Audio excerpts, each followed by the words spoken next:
Il est 6h14, Alexandre Lemaire. Bonjour Laurent Tessier. Bonjour Alexandre, bonjour Marion, bonjour à tous. Rédacteur en chef de l'émission Pascal Pro et vous. Après les accusations de laxisme de la justice, eh bien vous avez reçu hier, Laurent, beaucoup d'appels bien sûr, mais aussi le vice-président de la Confédération nationale des procureurs de la République. Oui, Jean-Baptiste Blady, un homme courageux de venir dans le studio d'Europe 1 répondre à votre colère qui s'exprime au Standard après le meurtre de Philippine et ce suspect, on le rappelle, un Marocain de 22 ans sous le coup d'une OQTF.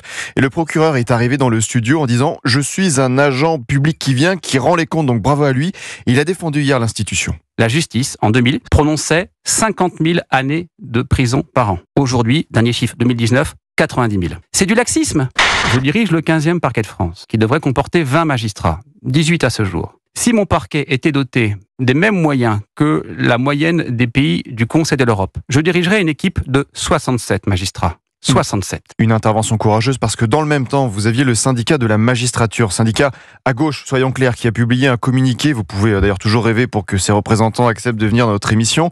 Ce syndicat parle, je cite, d'obsession, de surenchère xénophobe après le meurtre de Philippine, un débat public qui bascule dans la vendetta collective des classiques procès en laxisme. Et sa secrétaire générale, Nelly Bertrand, était sur BFM hier soir. On se trompe de débat quand on parle de la nationalité de la personne en cause, parce qu'un viol, il y en a toutes les 2 minutes 30 en France. Des féminicides, il y en a 1 jour sur 4 en France. Mais pardon, des propos dérangent-ils ce syndicat? Nous rapportons que des faits. Ici, le suspect est un Marocain sous le coup d'une OQTF. Pour le meurtre de Lola, la suspecte est algérienne et avait aussi une obligation de quitter le territoire français. Mais il ne faut rien dire. D'ailleurs, je dis syndicat, mais je rappelle que ses membres ont soutenu des manifestations l'an dernier contre les forces de l'ordre, connues pour être à l'origine du mur des cons où des dizaines de photos de personnalités principalement de droite étaient affichées.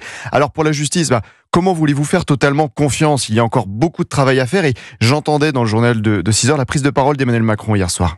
Il faut chaque jour mieux protéger les Français, mais le faire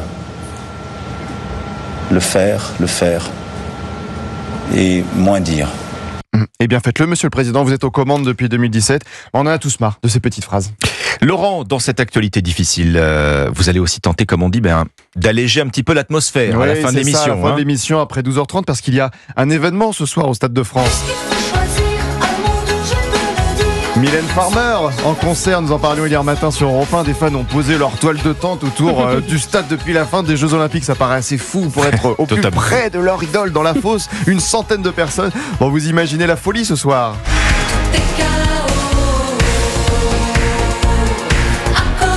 Alors on ne s'en lasse pas, vous êtes fan de Mylène comme Pascal Pro, vous avez posé votre toile de tente à côté du Stade de France. J'ai envie de vous dire... Alors, rappelle le numéro.